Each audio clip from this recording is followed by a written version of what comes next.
Entertainment emotion ఏ విధంగా balance చేయడం జరిగింది? ఎంటర్టైన్మెంట్ బాగానే ఉంది, but emotion is more.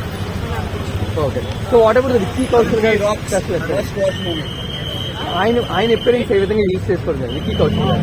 Vicky Kaushal is also a powerful character because throughout the movie and his presence was there. అంటే షారుఖ్ ఖాన్ గారు అంటేనే ఏదో కమర్షియల్ ఎలిమెంట్స్ ఎక్స్పెక్ట్ చేస్తారు. సో వచ్చే సినిమా చూసే వాళ్ళకి మీరేం చెప్తారు కమర్షియల్ ఎలిమెంట్స్ గురించి? It's for the youth actually, more for the youth. ఏంటంటే వాళ్ళకి ఈ మధ్య చాలా డిఫరెంట్గా ఉంటున్నారు, అంటే మెంటాలిటీస్ ఉంటున్నారు, వాళ్ళందరికీ కలిసి మంచి lesson learning during. Aishwarya Rai उसने रोल जो करा था उसके बाद शाहरुख खान का रोल तो सुपर रोल है, बहुत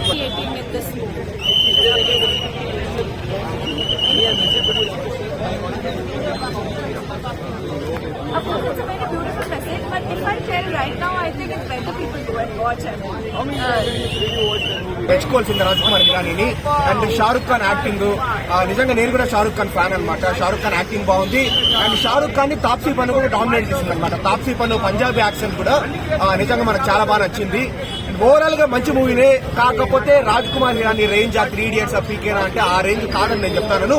బట్ డెఫినెట్లీ బ్లాక్ బస్టరే, మంచి మూవీ. ఇప్పుడు ఓవరాల్ గా ఏంటంటే డైరెక్టర్ ఇంటెన్షన్ కూడా ఇప్పుడు మనకు నాస్టాలజీ ఫీలింగ్ అనమాట. ఇండియాలో ఉంటే ఆ హ్యాపీనెస్ ఏంటి అనేవన్నీ కూడా బాగా చూపించినారు అనమాట. మళ్ళీ వాళ్ళు లాస్ట్ లో ఇండియాకి వచ్చినప్పుడు హ్యాపీనెస్ కావచ్చు, సో బాగా చూపించినారు. ఓవరాల్ గా నేనైతే సాటిస్ఫైడ్. అంటే సల్లార్ దెబ్బకి తట్టుకుంటుంది.